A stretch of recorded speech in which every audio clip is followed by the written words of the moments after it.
Well now, let me tell you something. If you grew up out here in the countryside, way out where the roads turn to gravel and the nights get so quiet you can hear your own heartbeat, then you know exactly what I'm talking about. There are some things you just don't forget. Some stories that stick with you like morning dew on a spiderweb. And today, I'm gonna share some of those tales with you. Real stories from real folks who lived them. So settle in, because this here's gonna take you back. You know, I remember when I was just a little tyke, couldn't have been more than 7 or 8 years old. Life back then was simple, real simple. We didn't have all these fancy gadgets and gizmos you young folks got today. Our entertainment was the land itself. We'd wake up before the rooster even thought about crowing, help Pa with the morning chores, and by the time the sun was high in the sky, we'd already lived half a day. There's something about that kind of life that shapes you, makes you different. You learn real quick that nature don't wait for nobody, and the land don't care about your plans. I recall old Jimmy Patterson from down the road.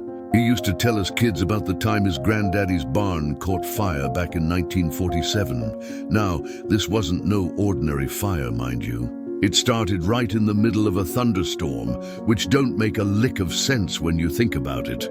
Everything was soaked through, rain coming down in sheets like God himself was washing the earth. But that barn, it went up like it was made of matchsticks. The whole community came running, everyone forming bucket brigades, but there wasn't much we could do. Jimmy's granddaddy, he just stood there watching his livelihood burn, and you know what he said? He said the land gives and the land takes away, and we rebuild. And that's exactly what they did. Had a new barn up before winter came. My own grandma, God rest her soul, she used to tell me about the winters when she was young. Said there was one particular winter, must have been around 1935 or so, when the snow came down so heavy they were trapped in the house for near about 3 weeks. 3 weeks! Can you imagine that? No grocery stores to run to, no calling for help. You had what you had and you made it work. She said they rationed everything careful like, made soups that stretched forever and kept the fire going day and night. She told me that winter taught her more about life than any school book ever could. It taught her that you got to prepare, got to think ahead, and most importantly, you got to have faith that spring will come again. Now, speaking of faith, let me tell you about something that happened to my Uncle Clarence. Uncle Clarence was what you might call a practical man. Didn't believe in nothing he couldn't see with his own 2 eyes. Well, one evening he was out checking on the cattle, must have been around dusk, when he saw something that changed his mind about a lot of things. He said he saw a light out in the north pasture, floating maybe 6 feet off the ground, moving real slow and deliberate-like. At first, he thought maybe it was someone with a lantern, but the way it moved wasn't natural. It would stop, hover for a bit, then move on. He watched it for a good 10 minutes before it just vanished into thin air. Now, Uncle Clarence, he didn't talk about that much, but when he did, you could see in his eyes he was telling the truth. Some things out here in the countryside, they just can't be explained. Hey folks, if you're enjoying these stories from the heartland, do me a favor and hit that subscribe button right now. Give us a like if these tales are bringing back memories, and drop a comment telling me what you remember most about growing up in the country. Your stories matter just as much as mine, and I'd love to hear them. Now let's keep going. You know what else I remember? The harvest seasons. Lord have mercy, those were something special. The whole community would come together, and I mean everybody. Didn't matter if you were rich or poor, young or old. When it was time to bring in the crops, you showed up. I remember Mrs. Henderson. She must have been near about 80 years old, but she'd be right there with the rest of us, doing what she could. The women would prepare these massive feasts, tables groaning under the weight of all that food. Fried chicken, cornbread, green beans cooked with fatback, pies of every kind you could imagine. And at the end of the day, when the sun was setting and painting the sky all orange and purple, we'd all sit together, tired as could be, but satisfied. That's a feeling you don't get much anymore. Old man Webster, he owned the property adjacent to ours. He used to tell the most incredible stories. He'd lived through the Dust Bowl, the Depression, 2 wars, and he had stories that would make your hair stand on end. He told us about the time when he was just a boy, couldn't have been more than 12, when the dust storms came rolling through. He said the sky would turn black in the middle of the day, black as midnight, and the dust would get into everything. Your eyes, your nose, your mouth, no matter how tight you sealed up the house. His mama would hang wet sheets over the windows, trying to keep it out, but it was no use. He said you could taste that dust for days afterward. But you know what impressed me most about Mr. Webster? He never complained. He'd tell these stories matter of fact, like it was just part of life, because to him, it was. That generation, they knew how to endure. There was this legend in our parts about a woman who lived way back in the hollow, probably around the 1880s or so. They called her the Herb Woman, though that probably wasn't her real name. According to the old folks, she knew things about plants and healing that seemed almost magical. People would come from 3 counties over when someone was sick and the doctor couldn't help. She'd make these remedies from things she grew in her garden and plants she gathered from the woods. My great-aunt swore up and down that the Herb Woman cured her of a fever that had the doctor shaking his head. Now, was it real medicine or something else? I couldn't tell you. But I know those old remedies, passed down through generations, they worked more often than not. My grandma had this salve she'd make from comfrey and beeswax, and I swear it could heal up a cut faster than anything you'd get at the pharmacy today. Superstitions. Now that's another thing about country life. We had more superstitions than you could shake a stick at. Don't open an umbrella indoors. Don't let a black cat cross your path. If you spill salt, throw some over your left shoulder. Plant your crops by the phases of the moon. Some folks might laugh at that now, but let me tell you, there was wisdom in it. My pa, he always planted by the almanac, and I never saw him have a bad crop. He'd say you got to work with nature, not against it. And if the old moon was waning, you didn't plant nothing that grew above ground. That was just common sense to him. I remember this one summer, must have been about 1962, when we had a drought that liked to kill everything. The ground cracked open like pottery, and the corn started dying in the fields. Everyone was worried sick, because without that crop, winter was going to be mighty hard. But then something amazing happened. The whole community came together at the old Baptist church, and they held a prayer service. Now, I ain't saying I can prove anything one way or another, but 2 days later we got rain. Not just a drizzle, mind you, but a good soaking rain that lasted the better part of a day. Was it coincidence? Maybe, but I'll tell you this, every farmer in that church was on his knees thanking the good Lord, and I was right there with them. Nights in the country, they're different than anywhere else. You city folks, you got your street lights and car horns and all that noise going all the time. Out here, when the sun goes down, it gets dark. I mean really dark. The kind of dark where you can see every star in the sky, see the Milky Way stretched out like a river of light. On summer nights, we'd sit out on the porch, and you could hear the crickets and the bullfrogs, and way off in the distance, maybe a coyote calling. Those were the nights when stories got told. My pa would talk about his time in the war, though he didn't much like to. Other times, the older folks would tell stories their grandparents told them. Stories that went back so far, nobody could remember if they were true or not. There was this one story about a traveling preacher who came through these parts back before the Civil War. According to the tale, he could heal the sick and predict the future. Said he told old Mrs. Abernathy, whose family still lives over on Creek Road, that her grandson would grow up to be governor. And I'll be darned if her grandson didn't become governor of the state back in 1891.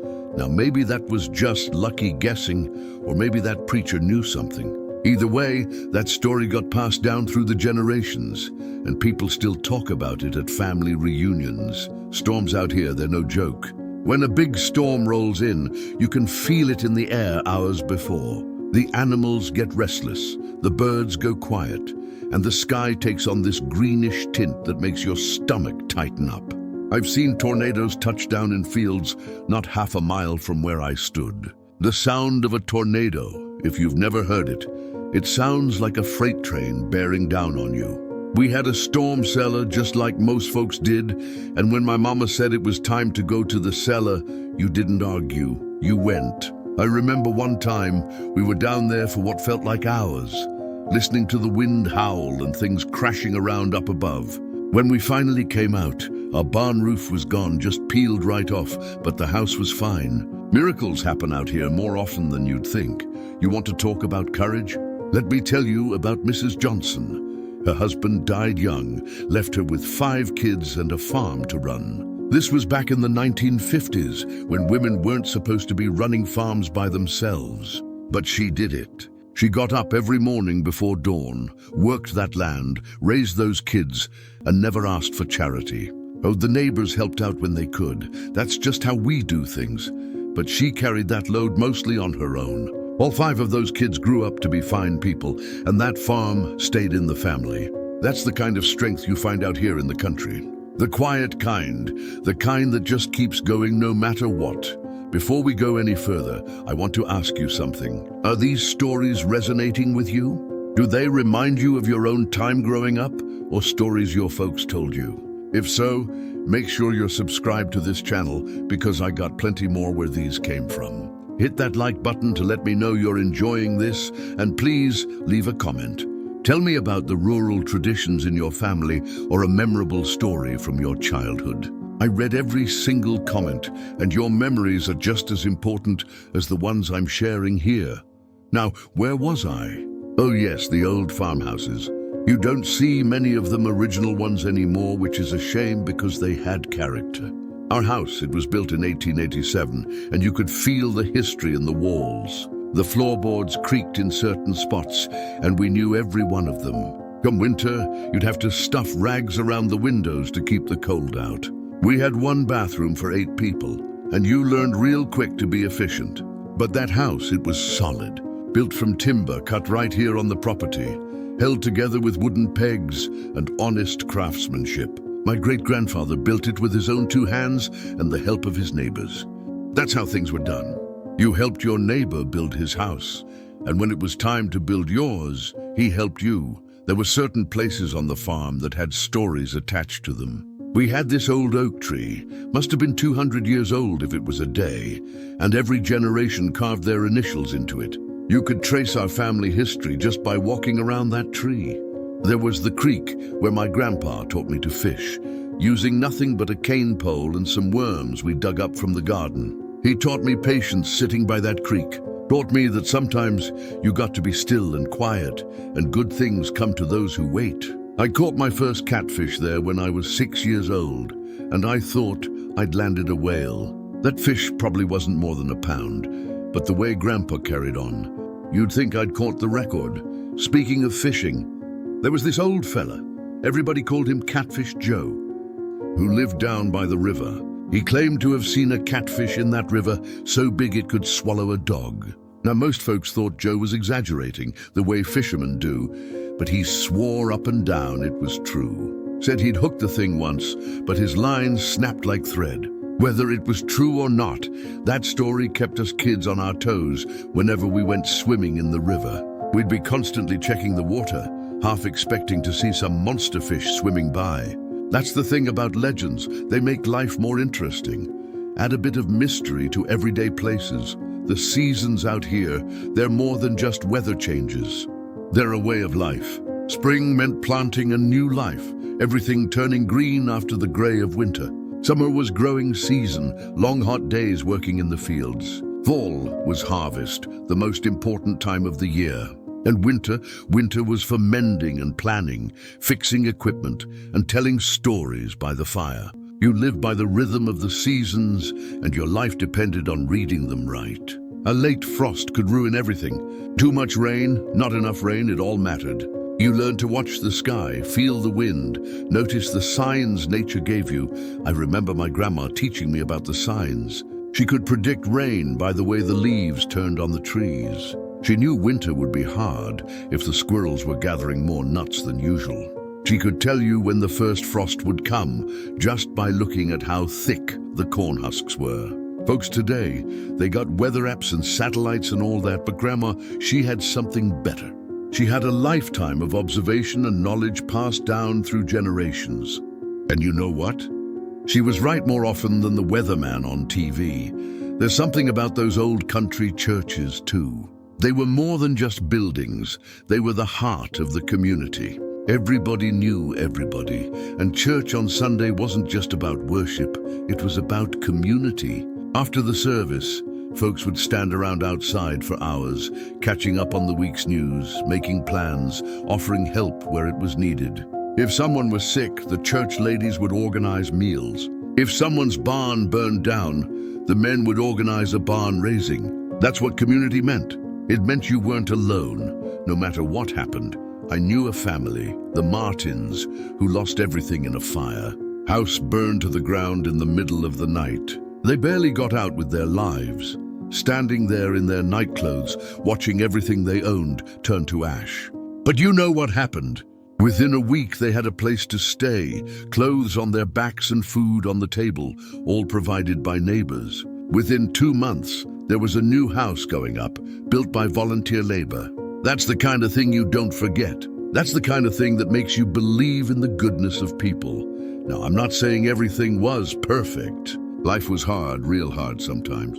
We dealt with things that would break some folks today. Disease, accidents, crop failures, harsh winters. But there was a resilience in people, a toughness that came from knowing you had to keep going no matter what. My own daddy, he worked from sunup to sundown 6 days a week, and on the 7th day, he'd rest like the good book says, but even then he was up early checking on things. He did that his whole life, and I never once heard him complain. That was just what you did. You took care of your responsibilities, you looked after your family, and you did your best.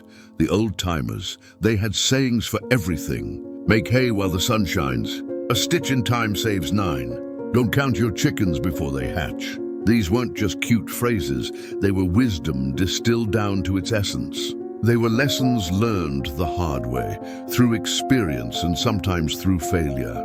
When Grandpa said, "Make hay while the sun shines," he meant it literally. If you waited, the rain would come and ruin it. But it also meant something bigger, about taking opportunities when they come, about not putting things off. I'm getting older now, and sometimes I wonder if these stories will get lost. The young folks today, they're living such different lives. They got opportunities we never dreamed of, and that's wonderful, it really is. But I worry that something important is being lost too. The connection to the land, the understanding of where food comes from, the value of hard work and community. That's why I'm telling these stories. Not because the old days were better, they weren't always, but because there were lessons in that life that are still valuable today.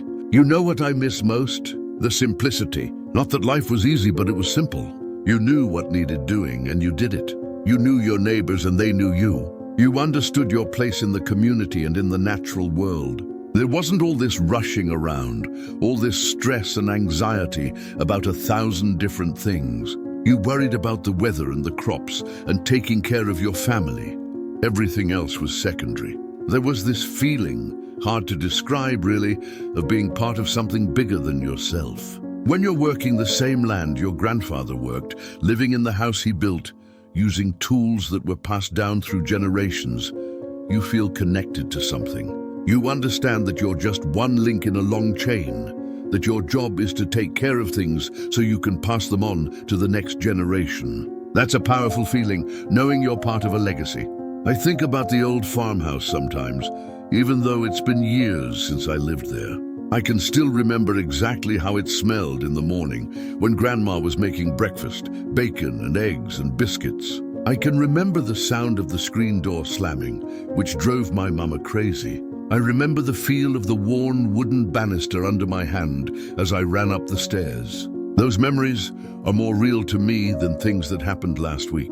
That's the power of a childhood spent close to the land, close to family, living a life that was genuine and true. We're coming to the end here, but before I let you go, I want to say this. If you grew up in the countryside, you carry something special with you. Those experiences, those stories, that connection to the land and to a simpler way of life, that's yours forever. And if you didn't grow up that way, but these stories touch something in you, maybe you're understanding now what makes rural America special.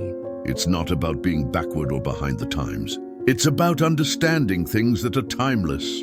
Community, hard work, respect for nature, faith, resilience. These things don't go out of style. So here's what I want you to do. If this video brought back memories, if it made you think about your own childhood or stories your grandparents told you, please subscribe to this channel. We're building a community here of folks who appreciate these stories and want to keep them alive. Hit that like button right now, and most importantly, leave a comment. Tell me your story. Tell me about your grandpa's farm, or your grandma's kitchen, or that time you saw something you couldn't explain. Tell me about the lessons you learned growing up in the country.